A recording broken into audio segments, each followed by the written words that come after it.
이 귀한 자리에 참 잘 오셨습니다. 우리 주님의 죽으심, 우리 주님의 부활의 은총이 여러분 모두에게 함께하기를 축복합니다.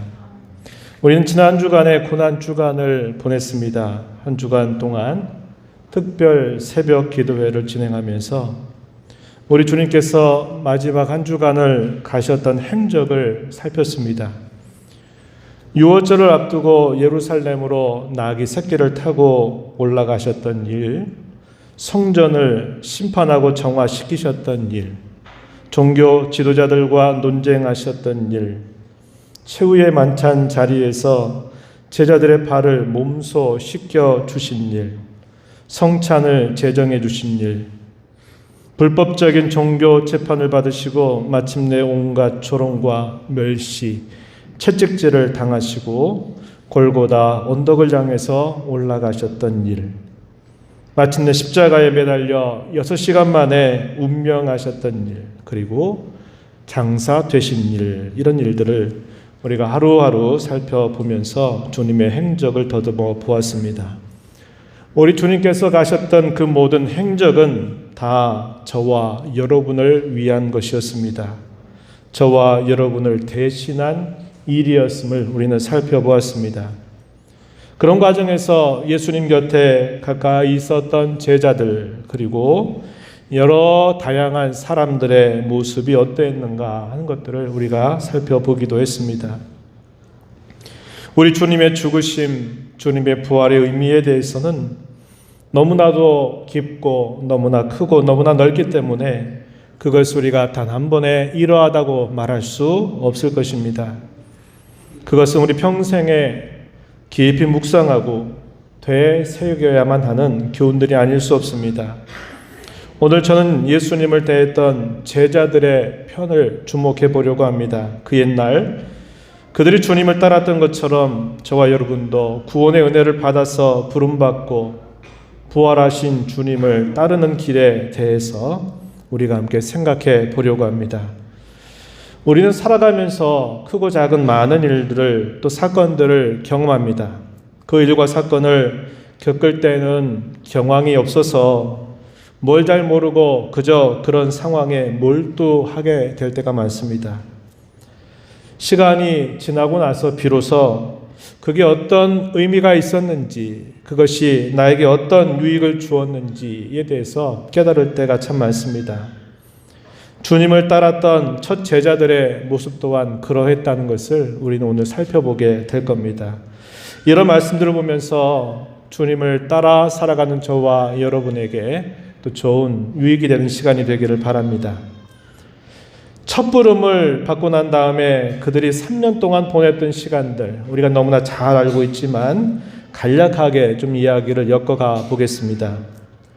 예수님은 세리, 또 열심당원 등 매우 평범하고 또 다양한 출신의 사람들을 그의 제자로 부르셨습니다.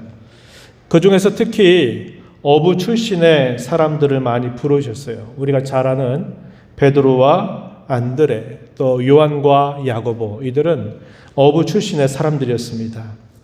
오늘 우리가 읽은 본문의 말씀은 예수님께서 베드로에게 하신 말씀입니다. 그래서 오늘 베드로를 중심으로 해서 저 이야기를 좀 살펴보기를 원합니다. 어느 날 예수님께서는 갈릴리 바닷가로 찾아가십니다. 많은 사람들이 예수님을 따릅니다. 때마침 그곳에는 베드로와 몇몇 동료들이 그물을 싣고 있습니다. 밤새도록 고기를 잡으려고 했는데 고기 한 마리도 잡지 못한 그런 상태였습니다. 예수님께서는 많이 모여온 사람들에게 여러 말씀을 하신 다음에 직접 이 베드로에게 가까이 다가오십니다. 그리고 이렇게 말씀하세요. 깊은 데로 가서 그물을 내려 고기를 잡으라. 그분의 말씀을 의지해서 베드로와 그의 동료들이 그대로 순종했더니 그물이 찢어질 만큼 많은 고기를 잡게 됩니다.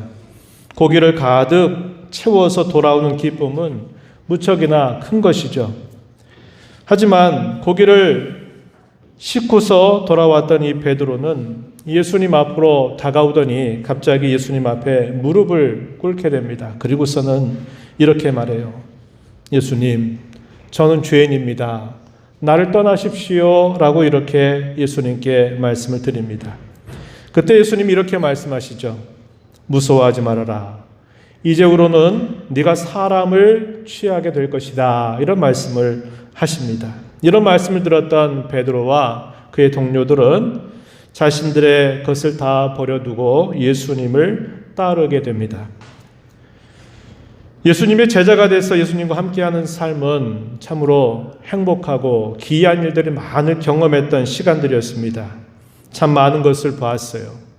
또 예수님의 많은 말씀을 곁에서 가까이 듣기도 하였고 때로 이해가 되지 않을 때는 그게 무슨 뜻인가 묻기도 했습니다. 그리고 많은 일들을 경험했습니다. 그것은 모두가 다 하나님의 나라와 복음을 위한 일들이었습니다. 복음을 전도하고 자신들의 손길을 통해서 치유의 능력이 나타나는 것을 경험해 보기도 했습니다.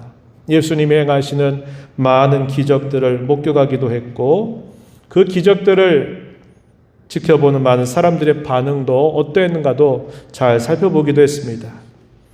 무엇보다도 많은 사람들이 그렇게 따라다니면서 함께하고 싶어 했던 그 예수님을 가장 가까이에서 모시고 있었다고 하는 것은 이 제자들에게는 대단히 큰 자부심과 긍지, 기쁨이 될 만한 것이었습니다.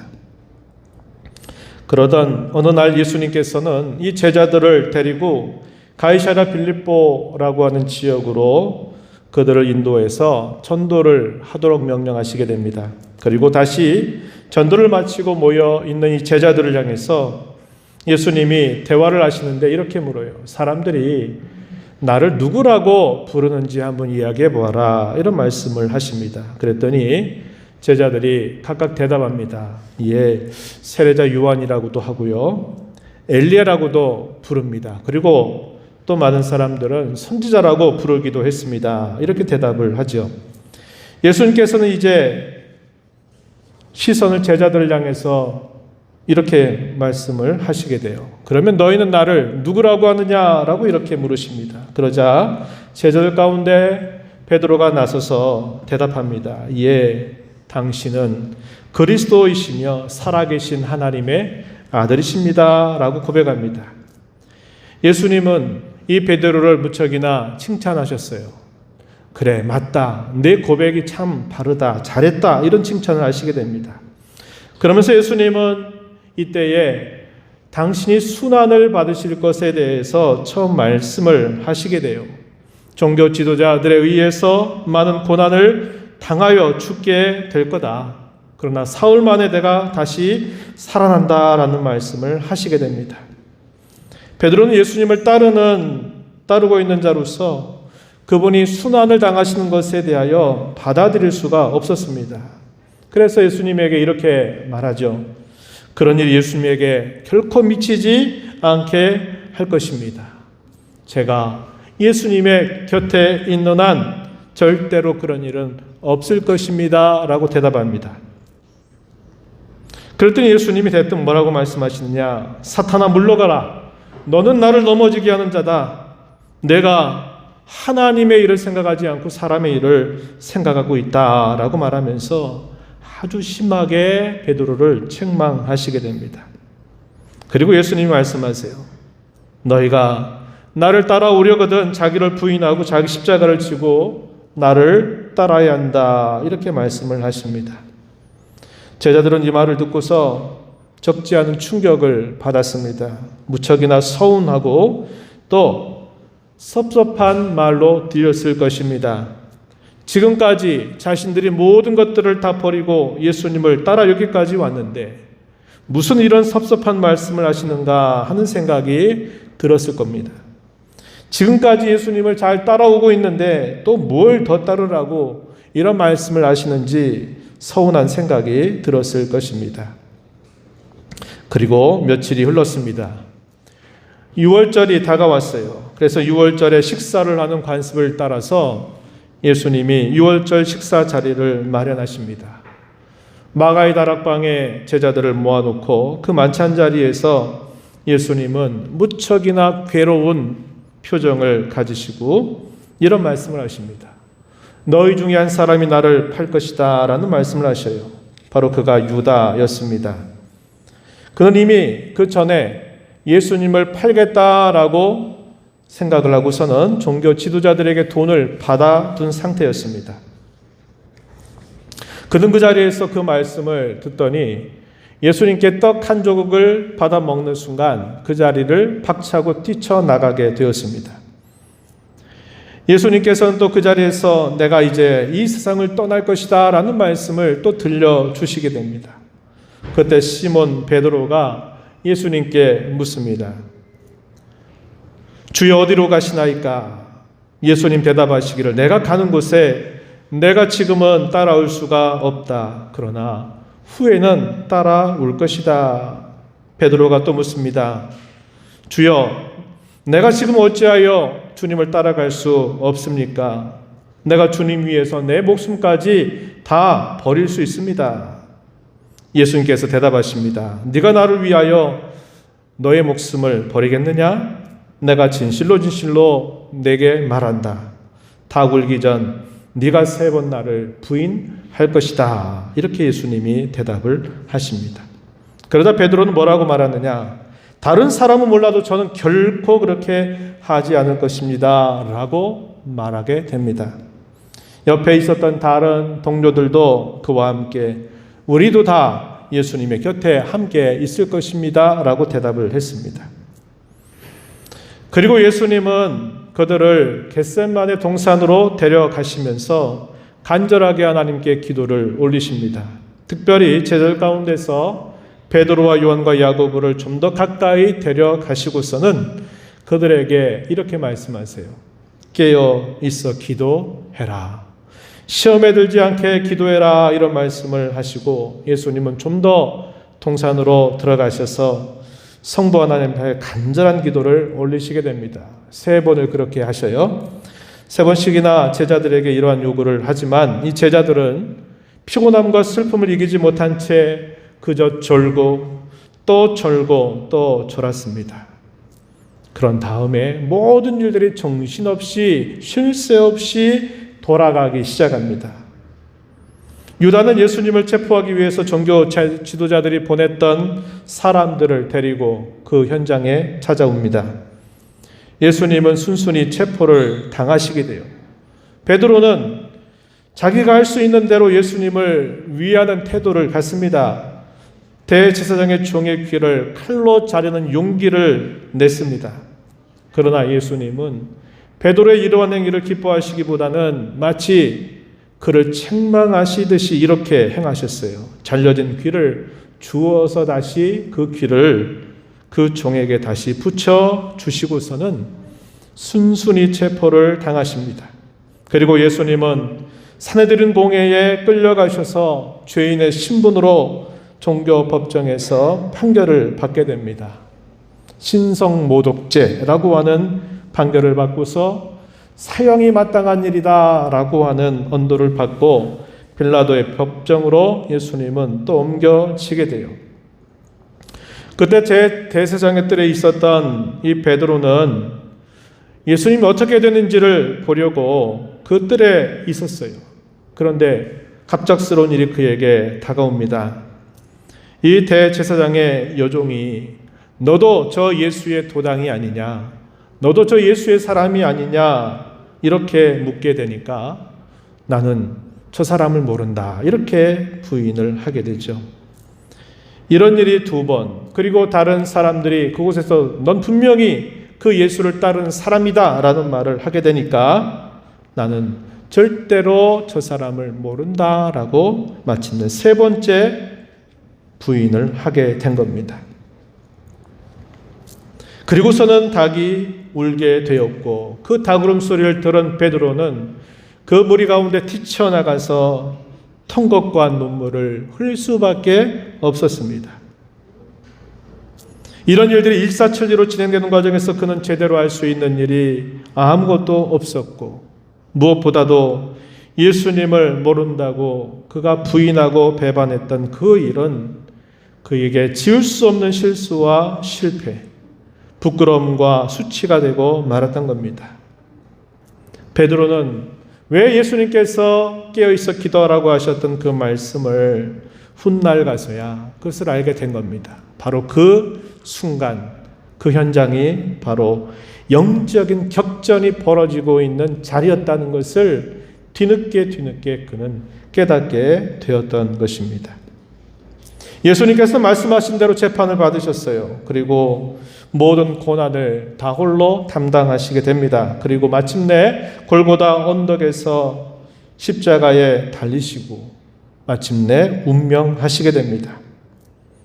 베드로는 예수님께 한마디 어떤 말씀을 드릴 기회가 없었어요. 그분을 만날 길도 없었습니다. 자신이 잘못했다는 것을 그분께 말씀을 드리고 언제나 너그럽게 받아주셨던 그분의 말씀을 들을 기회가 없어지고 끝나버리게 된 겁니다. 그렇게 주님은 떠나가셨어요.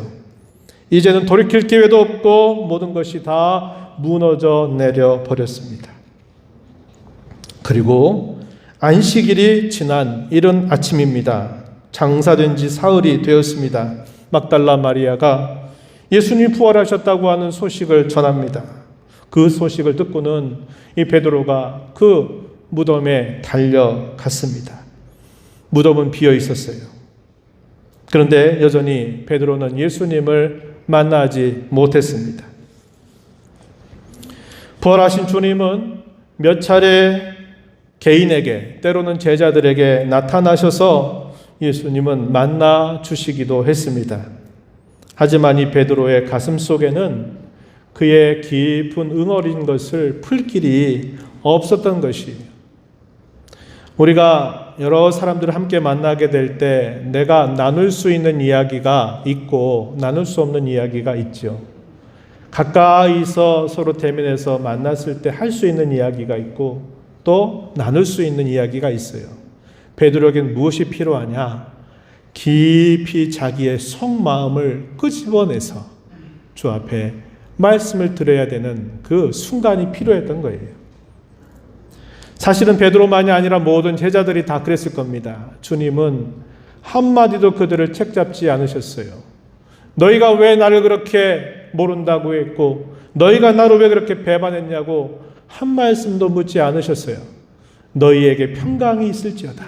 이렇게 주님은 제자들의 잘못된 것을 하나도 묻지 아니하시고 그저 그들에게 평안을 주고 무서워하지 말아라. 두려워하지 말아라. 너희의 평강이 있기를 원한다라는 말씀을 하셨기 때문에 그렇습니다. 오늘 저와 여러분이 읽은 본문의 말씀은 예수님께서 부활하시고 난 다음에 제자들을 만나시게 된 여러 일들 가운데 세 번째 만나게 된 사건이라고 알려주고 있어요. 요한복음 21장 14절 말씀에 보면은 이렇게 말하죠.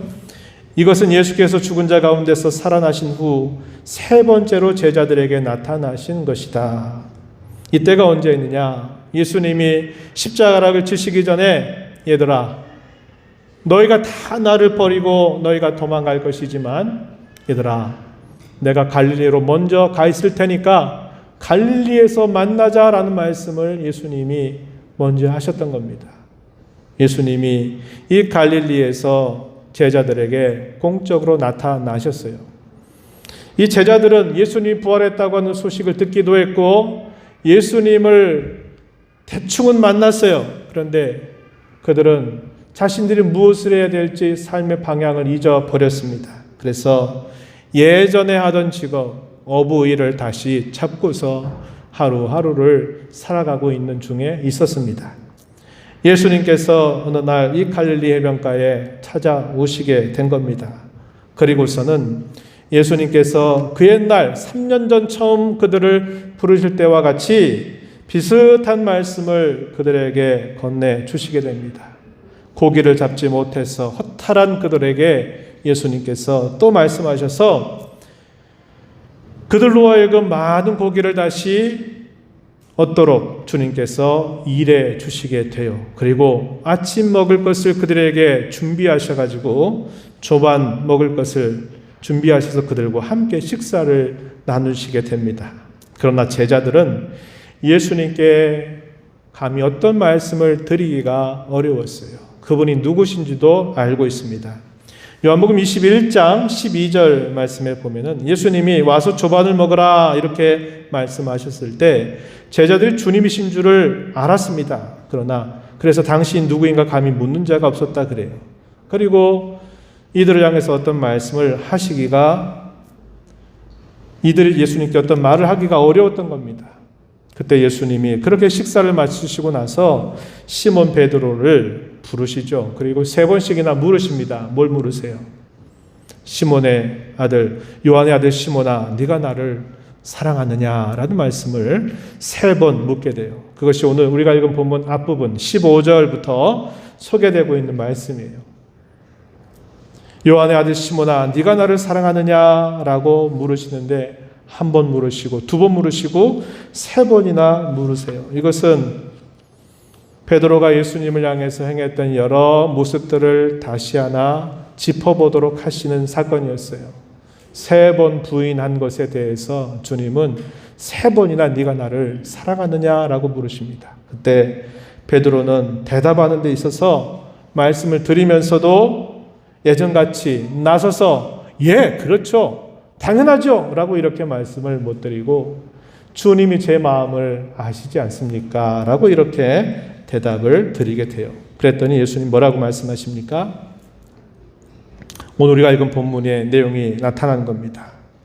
나를 따르라, 나를 따르라, 그런 말씀을 2번씩이나 하시게 돼요. 본문 19절 말씀 한번 보시면 이렇게 말하고 있어요. 하반절에 보니까 베드로에게 이르시되 나를 따르라, 이런 말씀을 하셨어요. 또 우리가 읽은 마지막 절 22절에서도 뭐라고 말합니까? 너는 나를 따르라, 이런 말씀을 예수님이 하시게 된 겁니다. 이렇게 말씀하시면서 베드로를 다시 회복시키고 그로 하여금 다시 나를 따르라고 예수님이 말씀을 하신 겁니다. 이러한 소식을 듣고서 마침내 시몬 베드로를 위시해서 모든 제자들은 예수님과 함께 나머지 시간들을 보내게 되면서 예수님은 마침내 하늘로 오르시고 마지막 당부 말씀으로 너희는 이 복음의 증인이 되라 하시는 그런 말씀을 하시고 이제 하늘로 오르시게 된 겁니다. 오늘 저와 여러분이 이 말씀을 보면서 처음 예수님을 따랐던 그때, 그리고 3년이 지나오는 동안 나름 예수님을 따랐다고 생각했던 그 모든 순간, 그러나 그 모든 일들은 자신들이 주님을 배반하고 떠난 그 모든 일들로 다 수포로 돌아가게 되고 말았다는 것을 보여줘요. 예수님은 가이사랴 빌립보 지역에 있을 때 너희가 나를 따라오려거든 자기를 부인하고 자기 십자가를 지고 나를 따라야 된다라는 말씀을 하셨어요. 그 말씀은 훗날에 그들에게 깨우침을 주기 위한 말씀이었다는 것을 우리가 보게 됩니다. 이들이 정말 예수님을 따르는 길은 어떤 길이었습니까? 내가 의지하고 내가 뜻을 세우고 내가 하고자 하고 결심하면 다 갈 수 있고 따를 수 있는 길이 아니었다는 것을 그들은 크나큰 실패를 통해서 깨닫게 된 거예요. 그걸 깨닫고 나서 그들을 향해서 주님은 다시 나를 따라라, 나를 따라오는 길은 이런 길이다라고 주님은 그들에게 말씀을 하신 겁니다. 그들이 주님을 따르기 위해서 반드시 주님은 이런 일련의 과정들을 이끌어 주신 거예요. 자신들에 대해서 깊이 절망하게 하고 내가 얼마나 별스럽지 않은 아주 하찮은 존재인가를 주님은 그들에게 몸소 경험을 통해서 바닥까지 떨어뜨리는 경험을 하신 거예요. 주님을 따라가는 길은 이렇게 해서 따라가는 길이 아니로구나. 자신들에 대해서 깊은 절망을 경험하고 나는 아무것도 아니로구나 하는 사실들을 경험하지 않고는, 그것을 인정하지 않고는 따라갈 수 없는 길이 바로 주님을 따라가는 길임을 주님은 그들에게 경험을 통해서 가르쳐 주신 겁니다. 영적인 격전에서 주의 말씀을 기억하고 그 말씀을 의지하지 않는다면, 기도하고 깨어있지 않는다면, 자신들의 연약함을 인정하고 주님을 바라보지 않는다면, 주님이 힘을 주시지 않는다면 따라갈 수 없는 길이라고 하는 것을 그들은 깨달아야만 했던 겁니다. 주님의 죽으심과 부활은 바로 그들에게 그것을 보여주는 살아있는 교훈이 되게 하신 것입니다. 부활하신 주님을 모시고 따라가는 저와 여러분은 반드시 기억해야 합니다. 내가 죽지 않고는 내가 다시 살 수 없고, 내가 죽지 않고는 내가 주님을 따라갈 수 없다고 하는 이 사실들을 반드시 기억해야 한다는 겁니다.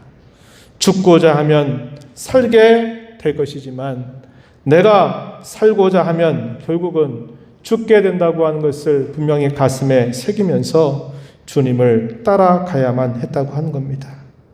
저와 여러분의 우리의 삶을 돌아보십시오. 지난날 얼마나 많은 실수, 또 얼마나 많은 허물, 또 얼마나 많은 수치와 부끄러움을 주님 앞에 보여왔는지 모릅니다. 우리가 그걸 통해서 분명히 깨달아야 될 사실은 바로 그겁니다. 내 의지로는 안 된다. 내 생각으로는 안 된다. 내 힘으로는 안 된다. 내가 얼마나 보잘것없는 자고 내 스스로에 대해서 절대적으로 절망하지 않고서는 주님을 따라갈 수 없다는 것을 우리는 이 말씀을 통해서 배우게 됩니다.